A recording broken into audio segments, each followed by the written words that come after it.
everybody, Marty here. I just pleased to announce I just finished a podcast with Kim Fox this weekend. She's competing internationally, and Kim Fox is a world champion biathlon. That's two-arm jerk. For those of you not in the sport, I believe it was 134 reps in 10 minutes over the head with two 53-pound bells where you're standing like this and you drive up, and that's one rep. So that's 106 pounds times 134, and it's immense. I mean, it's well over 10,000 pounds in 10 minutes. Incredible result. And long story short is we had a great podcast. A lot of it I kind of expected. A lot of it I didn't expect, but was, pleased with the flow of information and where it went. And, I'm still working on technology because it cut off after an hour. We got 37 minutes after everything got set up properly. And we just had a great talk after that for 35 minutes about just training and just anatomics. I mean, you name it. And it was just, we could have talked. I don't know about her, but I could have talked to her for probably 8 hours and just, ask questions. Of course, I like to talk. But it was a lot of fun. I hope you enjoy it. More to come. I'm knock on wood. Hopefully she'll do this again. I think she will. And it was awesome. And Kim, good luck. I know you're going to kill it down there. All right, enjoy. What would make me nervous is if we did all this and it didn't record, but it says it's recording. So I think we're okay. Today we have Kim Fox. You go by Kim or Kimberly, does it matter? It honestly really doesn't matter. People call me both. I'll call you Kim. My sister's name's Kim. Definitely my bigger sister, my older sister in the sport of kettlebells. Kimberly Fox is a multiple world record holder, world champion. Correct me if I'm wrong. One of the greatest female lifters of all time, if not the, especially with the lifts known as two-arm kettlebell jerk and two-arm kettlebell long cycle. And by what I've heard and who I've just talked to, you've come a long way from where you started. So why don't you talk about your experience and how you got into this kettlebell thing? Like what year? What? So it kind of started when I was deployed. I was deployed to Iraq in 2005, and so while I was on that deployment, I had started learning how to box. So when I came home from that deployment, I wanted to keep learning how to box. And so I went to a boxing gym, and the boxing coach there told me that he doesn't train girls. So this is back in 2000, what would now be like 2006. Wow. Okay. And so I was like, well, fuck off. Right. I was got that. How does that feel? Like, ugh.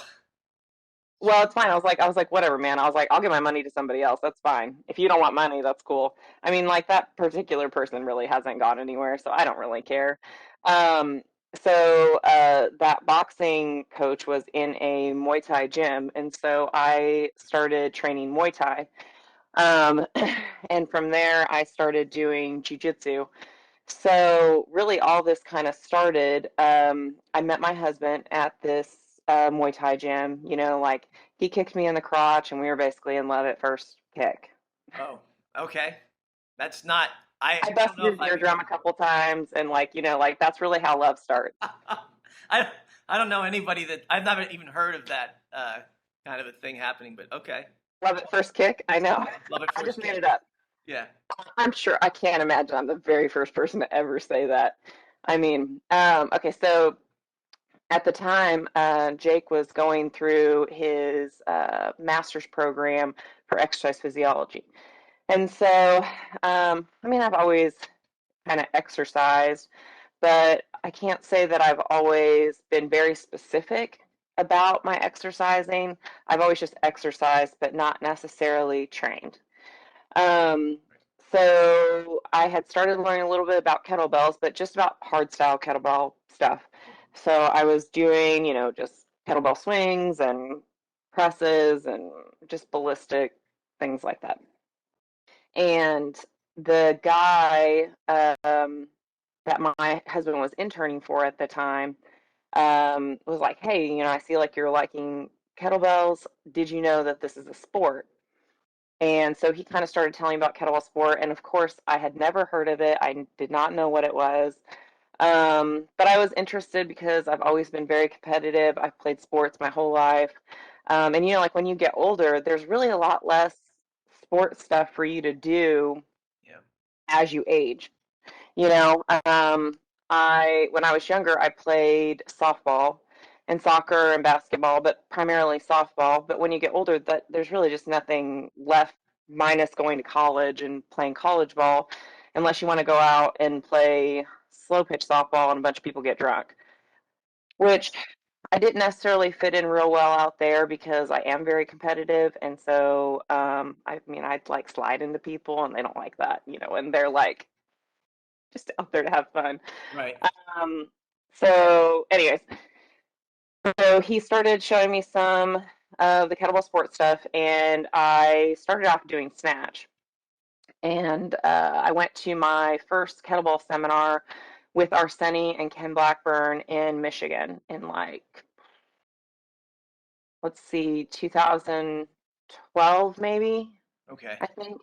So we actually flew out there on Matt. Matt had a little, this is the guy that was originally coaching me, had a little single prop plane that we flew out there on. Oh wow.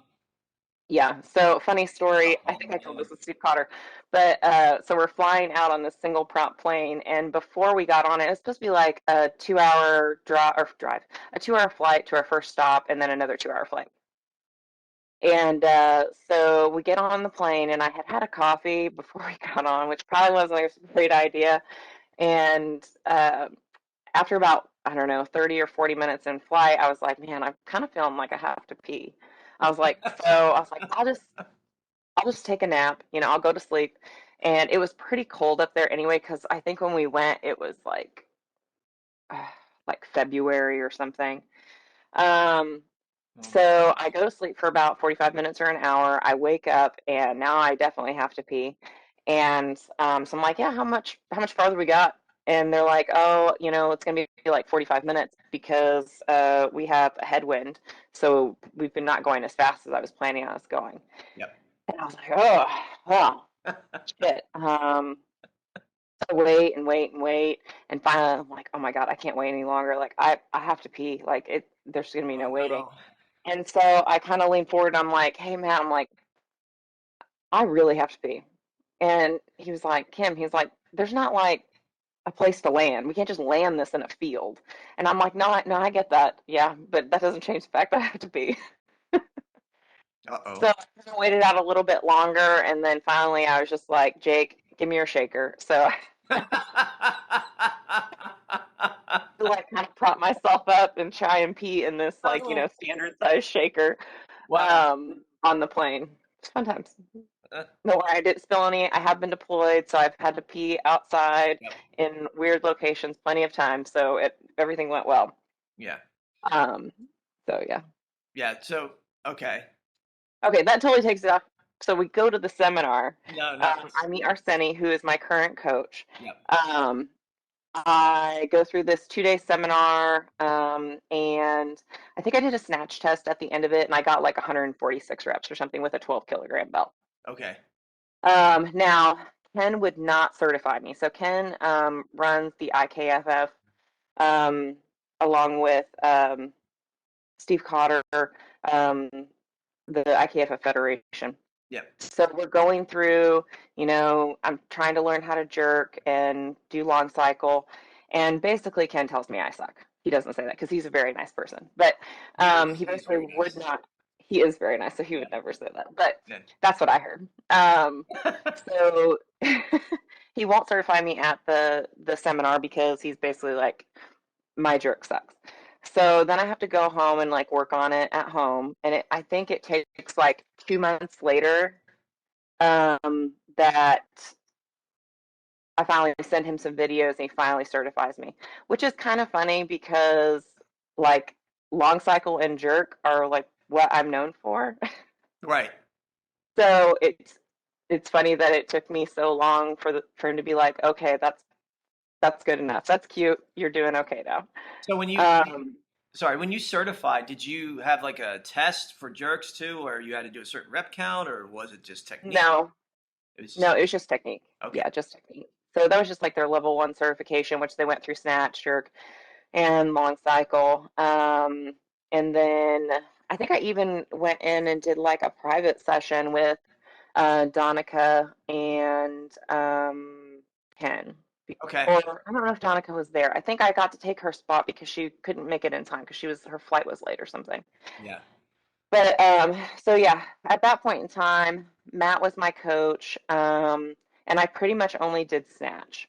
So I trained with him, and then 4 months later, I went back and competed, and I basically did 146 reps again, like Okay. 4 months later. So after that, I kind of decided I was just going to train myself, which really isn't that great because I really didn't know a ton about kettlebell sport. I have, a bachelor's degree in biology and then a master's degree in exercise physiology. So I was like, That's I can just train myself. Like I can figure out the protocol for this. So I did. I trained myself for single arm long cycle for a year or two, and then I got pregnant. So I was getting ready to compete with single bell long cycle 24 kilogram, and then I got pregnant. So I had planned on competing, and a month or two before the competition, I think I was 5 or 6 months at this point. I kind of decided that I wasn't going to spend the money to go compete because I just didn't want to disappoint myself and not do as well as I wanted to do. right. So fast forward, I have Liam, and I'm training on my own again, um, and I just really wasn't progressing the way I wanted to. And so I had a couple more competitions that I did okay in, but I just wasn't doing what I wanted. And so I was like, you know what, it's really time for me to get a coach. So I reached out to Arseni, and he I told him I was like, hey, I want to compete in women's professional single arm long cycle, and I would like for you to coach me. And he said, okay. He's like, I will only coach you if you compete in doubles, which at the time there was no women doing double No. bell 2 arm long cycle or double long cycle, which is the clean and the jerk. There, I don't know. Was there even events for that? I mean, it was more No. just on your own. I thought back Yeah, then. no, there wasn't. There were some, I'm not to say like I'm the very first woman to do it because there were definitely some women that were doing double bell work, Hmm. but there was no place to compete for it. So it was just kind of like a sidebar thing. And they were primarily training in single arm events. So, I mean, like they would be dabbling in double bell, but nobody was competing in it. And really, it was just like if you saw somebody doing it, it was just like a sideshow event. Like, oh, look, women are also strong. Well, Um, I mean, look at Olympic lifting. I mean, if you look at a sport where I dare say there's less participation from female to male. However, the gap is not really that big in terms of overall performance. I think the number is basically like 18%. So women on average at the elite level are about 18% slower or 18%, lift less weight, Oh, which okay. is So not like a huge gap, but you talk about like I think it's somewhere around when they've done studies about 18%.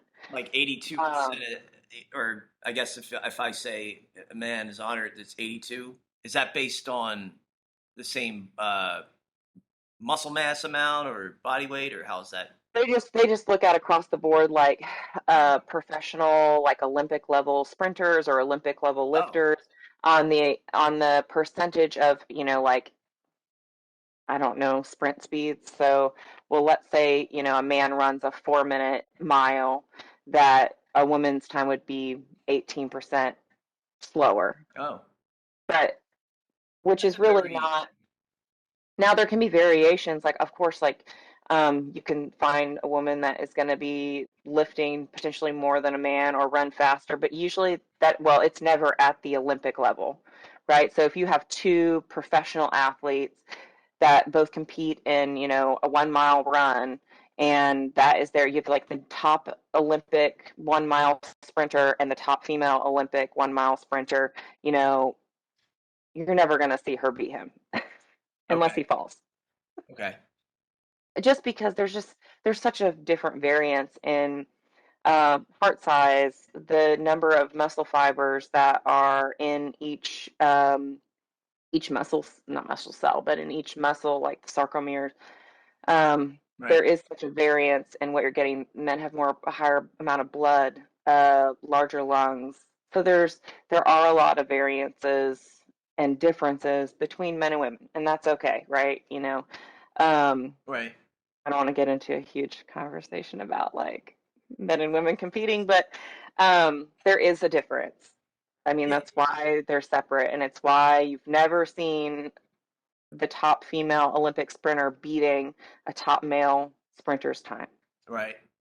right? So, yeah, I could lift more than some men could, but they're also not like number one in the world. Like, I'm never going to go out and beat like Ivan Denisov. I mean, it's just not gonna.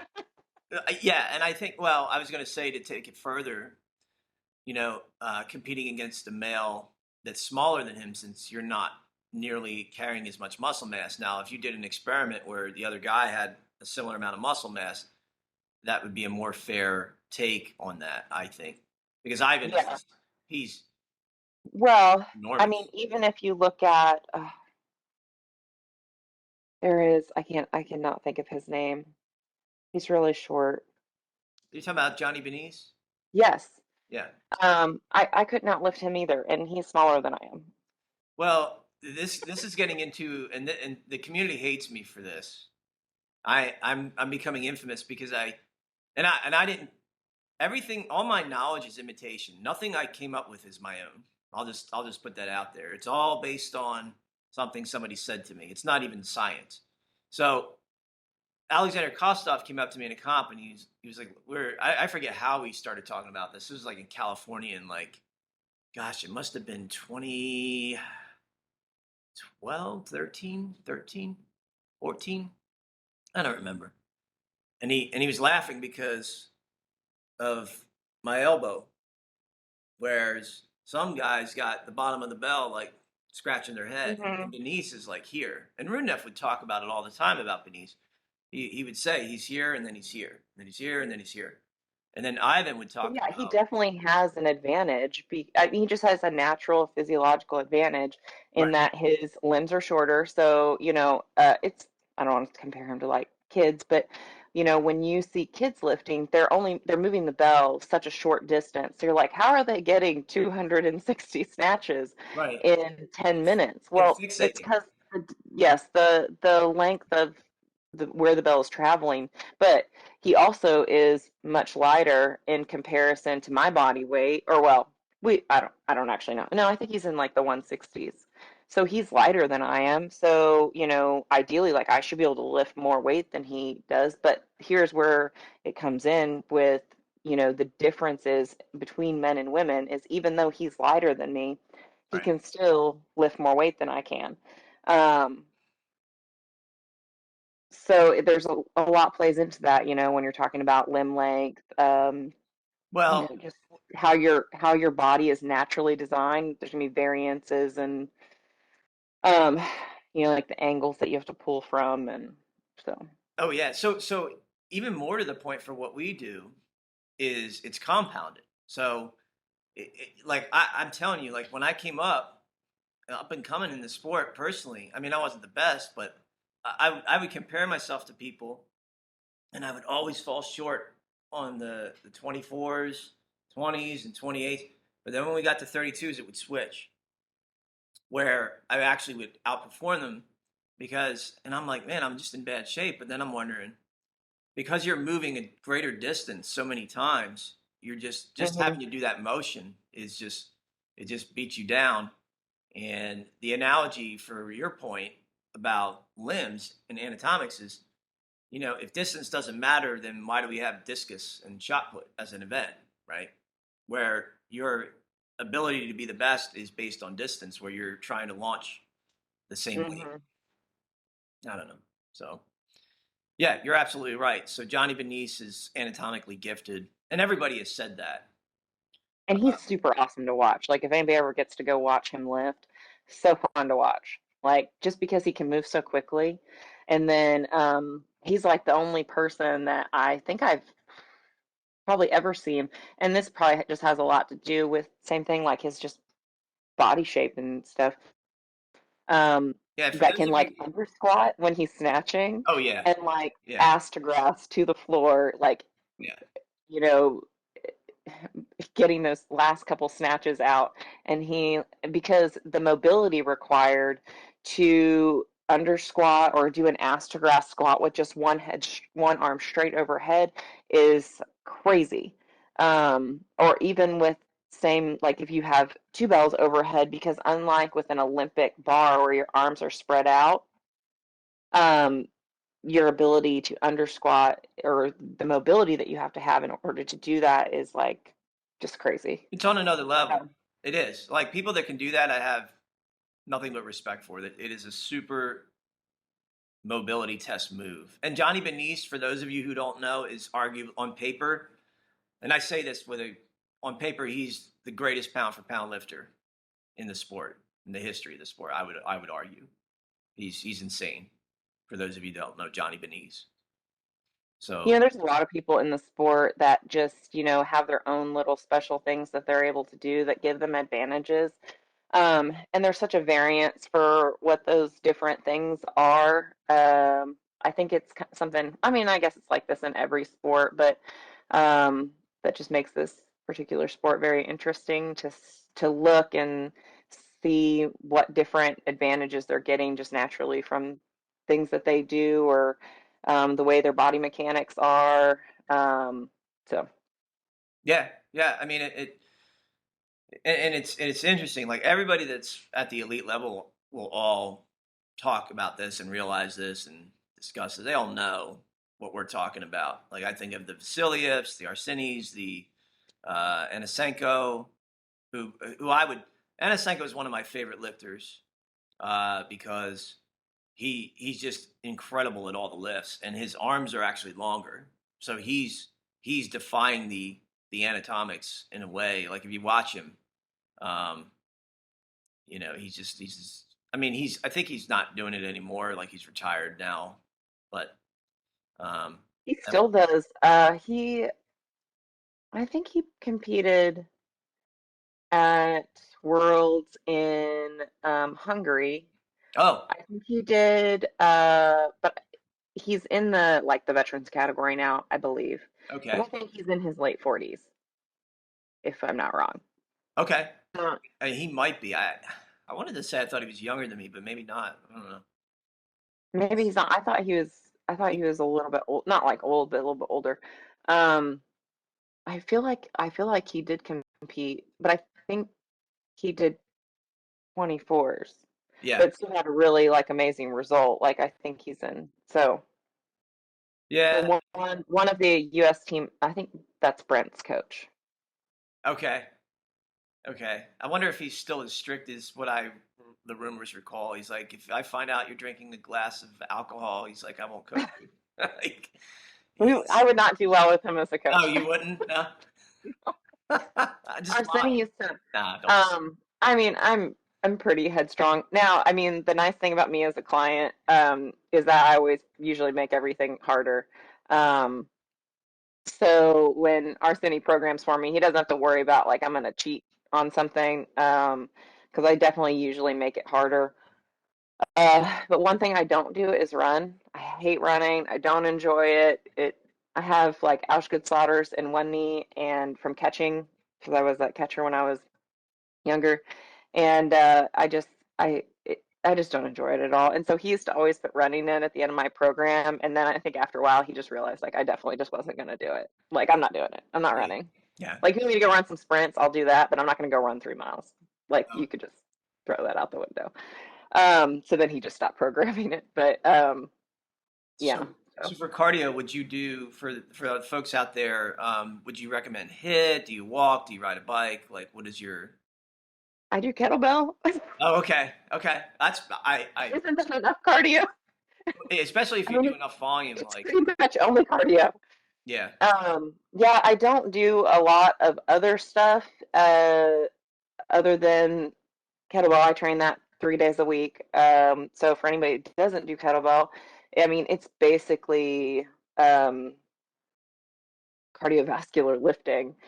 Um, so it involves, getting your heart rate up to very high levels, sustained lifting over 3 to 4 to 5 minute periods where you're lifting consistently over that time. Um, so there's definitely a lot of cardio involved in it. And to prove my point, so I'm in the Army, and we have a PT test we got to take twice a year. is it 2 miles? So part of that, yeah, you have to run 2 miles. Yeah, So I literally run 2 miles twice a year. Um, but my score on the run is pretty good. yeah. I'm definitely not an elite level as what we consider good times for a female in the military. So the best I've ever done is like a 14-minute 2 mile. Um, Wow. That's I mean, it's a decent pace, but it's nothing crazy. But I honestly never run, and so I can still do that 14, 15 minute two wow. mile, Okay. just solely off kettlebell. Now, the next day after I get done with that run, my calves hurt so bad I can barely walk because my calves are not conditioned at all for running. Which you think it would be better, or you think it wouldn't be terrible, because jerk, you're Right. doing, a heel lift over and over again to jerk. Um, but it the way the foot hits when you're running, and I don't run heel to toe either. I run on the ball of my foot. So, um, yeah, my calves just get obliterated, and then I'm like hobbling the next day because they're so sore. But So with that caveat, would you say what kind of assistance work would you recommend for jerks? Seeing as that, um, so I'm probably way different. So when I first started lifting, or well, when I first started doing kettlebell, I was kind of doing like body building, a little bit of powerlifting style type lifts. And now my lifting schedule was a lot heavier back then. And we've kind of talked about this because, like, once you kind of get to a certain level, you're really just kind of maintaining. And so, even though the workouts that I do, anybody who's watching would be like, oh my God, there's no way I would die doing that much. But I'm used to doing it, so it's not terribly hard on my body as far as when I go to the next day to work out and do something. But when I first started, this type of volume was completely new to me. And so I was lifting basically every other day, and then trying to lift every other day and also do traditional strength training every other day in between those lifts. I got to where I had to actually kind of stop lifting because it was hindering my results for kettlebell because I wasn't getting enough recovery time.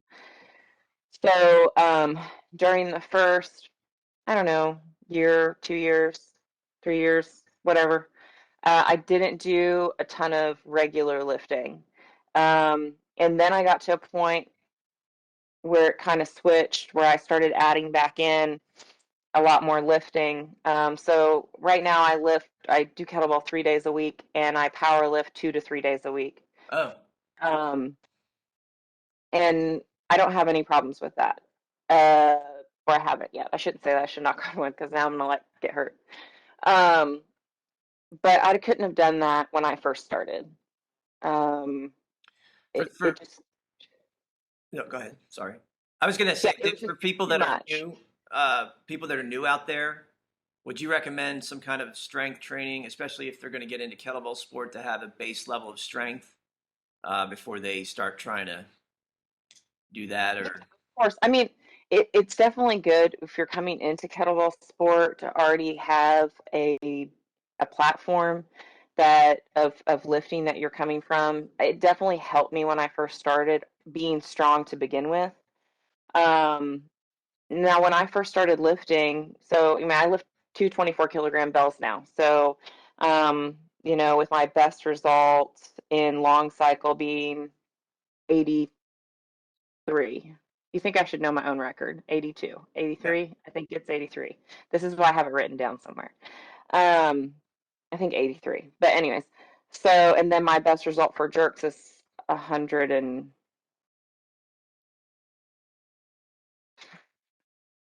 You don't know your own results? I think I do. I literally just did this too. Is it like Um, 131 or something? I think I got yeah, I think I got 134 Okay. is I think what I got. I'm gonna have to go back and look. Someone's gonna be like, she doesn't know her own numbers. Be like, I honestly don't. And then because then for snatch, I ended up with like 200 and something points. But and then my best result without jerking for snatch Right. is like 176 reps. Oh, wow. But Okay. when I add jerk into it, it like takes like 30 reps off that thing. Um, Now that's for a traditional or well, like a regular competition where you're jerking and then you're snatching an hour later versus like a world competition where you do jerks and then the next day you do snatch. Right. So, I think I got a little bit off track. But anyway, so you know, when I first started lifting, I think my first test that I did was 16 kilogram bells, long cycle, and I had to survive 5 minutes. And I think I did like 35 reps, maybe 40 reps, Yeah. which is not crazy by any means. Um, so, and I could only do, a couple reps, ugly, very ugly reps with the 24th. You were So using it a took lot me of. about,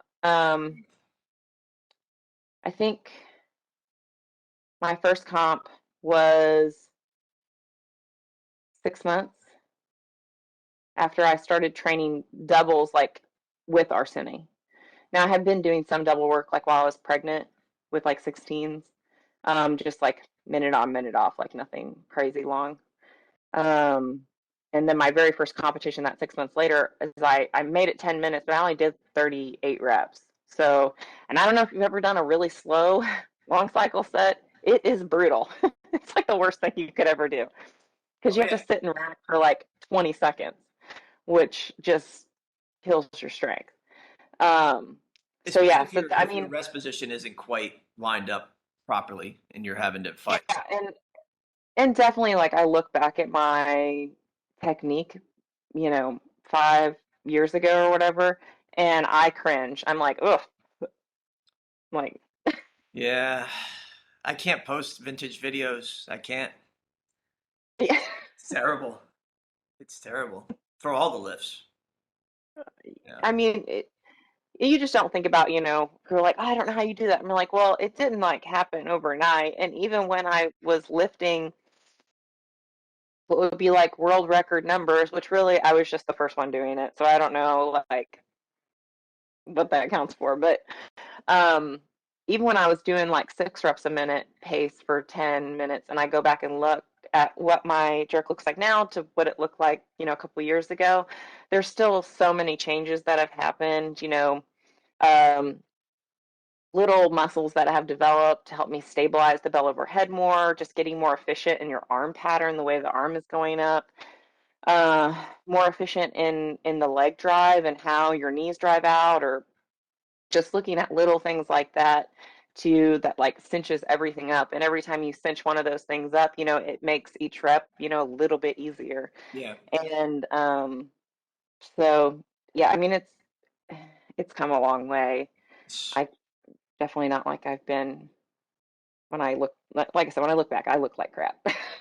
Well, for the audience out there, like I had some records in jerk for men of all weight classes, and Kim is breaking my records with 24s.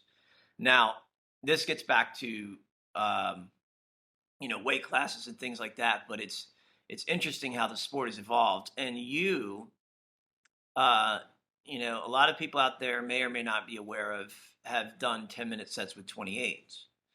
So Yes. I'm going to ask a contentious question: is when you were talking about running. So I just got a meeting will end in 5 minutes. Do you want to continue on another call or do you want to wrap it up? But my question was Do you feel your knees at all when you're doing jerks? Okay, 'Cause so I did during my career. I don't now, but a couple years ago, which I got a bunch of snarky comments from some male, I don't know if they're just a male Russian, but so a couple years ago, I had to stop doing long cycle, which they said because I felt bad because I lost, but uh, I uh, I had to stop because my knee was so terrible, like I could barely bend it. And I'm just getting older. I'm 37 years old, so I just have a lot of overuse stuff from when I was younger. I have Auschwitz in my knee from catching, and that makes my patellar tendon not track properly, which is why I don't like running because it hurts.